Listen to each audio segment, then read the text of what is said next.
Hi everyone, welcome back to my channel. I'm Huck. Today I'm doing my January book haul, so these are all the books that I got in January. And this is going to be the first of my monthly book hauls this year, because this year I'm trying out doing a book haul every month so that I don't have books piling up for 2 or 3 months between my book hauls. And also this year, something that's going to be a little bit different about my book hauls is that they're going to be a little bit smaller. And part of that is because, you know, I'm going to be hauling books more frequently so they aren't piling up, but also because I'm trying to manage the number of books that I buy in a year. So I'm trying to keep my book hauls to about 6 to 7 books every month, which is already a struggle for me. So I do have 6 books to talk about today, but there are so many books that I wanted to buy this month, but I'm restraining myself because I'm trying to be more intentional with my buying. So let's just get started.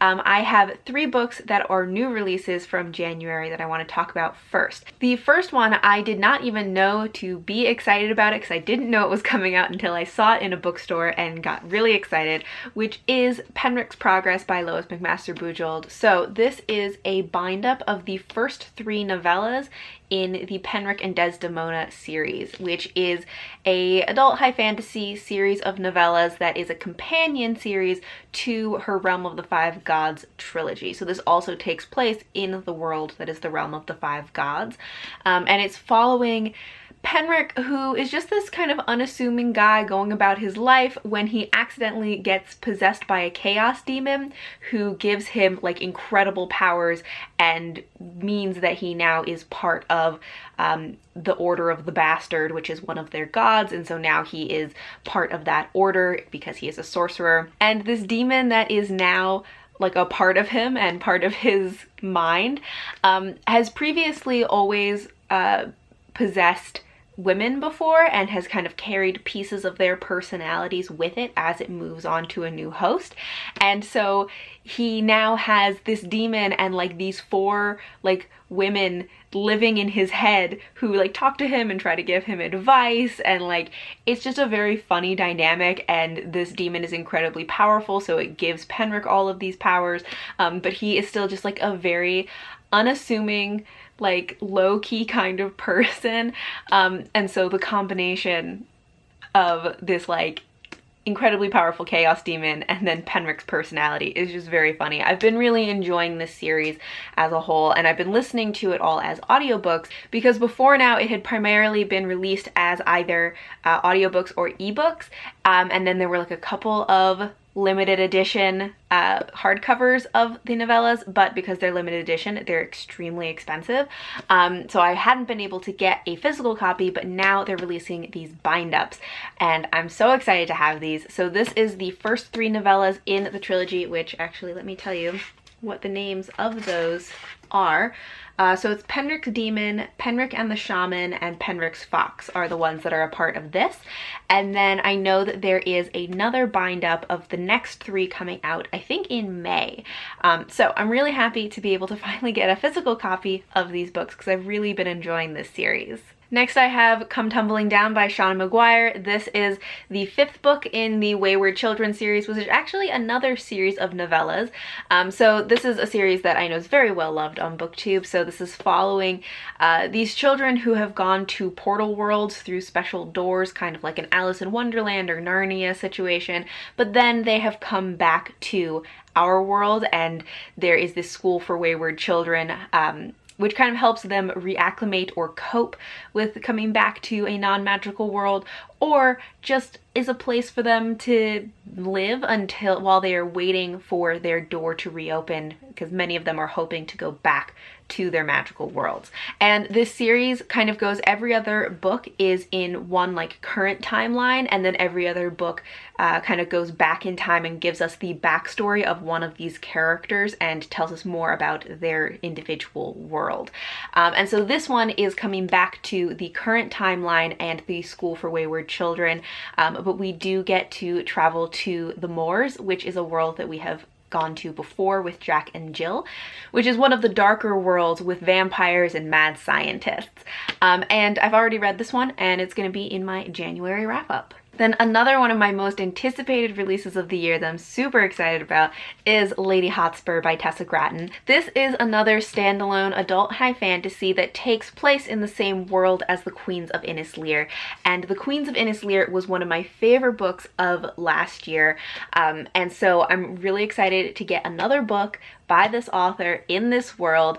But this takes place, I think, like hundreds of years after the events of the Queens of Innis Lear. And this one is a gender-bent retelling of Shakespeare's Henry IV, which is one of his histories, and so I'm not as familiar with his histories. I know the comedies and tragedies better, so I don't actually really know the story of Henry IV, so I'm going into this one with very little information, but I kind of want to do that. I mean, I could look up the plot of Henry IV, but I don't really want to.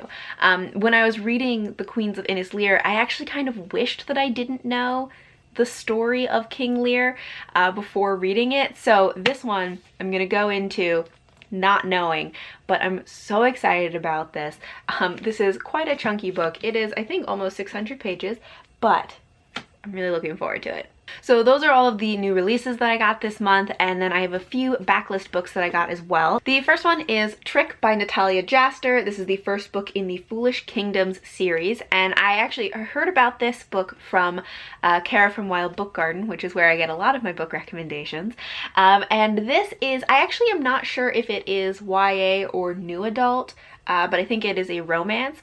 And it follows the main character is a jester named Poet, and he has some kind of dark secret, and there is a princess who wants to like expose his secret, but then somehow they become like unlikely allies and fall in love, I'm assuming.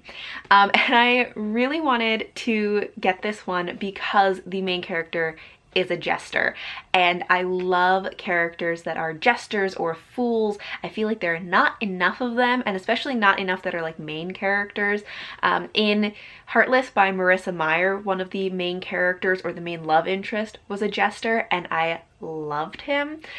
So I was really excited about this one, that there is a main character who is a jester. Then I picked up Dark Matter by Blake Crouch, and this is one that I just have heard so many things about. It's not in my usual wheelhouse, but I just think it sounds kind of interesting. I'm intrigued to see if I like it.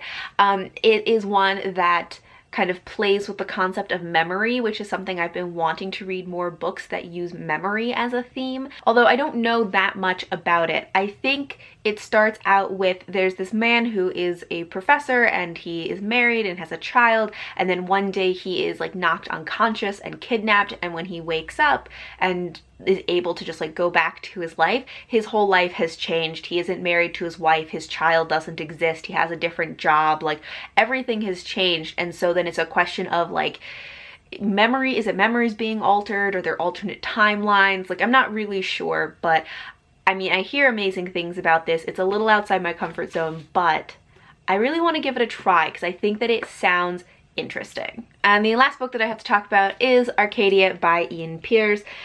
So this is a book about books. It's also a very chunky book. But in this, there are two main characters, I think. One of them is a girl who finds a book that allows her to travel to another world. So it is a book that is about using books as portals to magical worlds. And then there is another person who is, I think, trying to prove that time doesn't exist, and somehow those two storylines overlap. I'm not really sure. There isn't a lot of information on the back of this book, but I thought it sounded really interesting. I actually heard about this on Jen Campbell's channel, and she just made it sound so amazing. And also, I love this cover because this is actually a little window, so when you open it, these are the end pages. And I just think this is so beautiful, and of course, I'm always in for a book about books. So those are all of the books that I got in January. Thank you all for watching, and until next time, bye!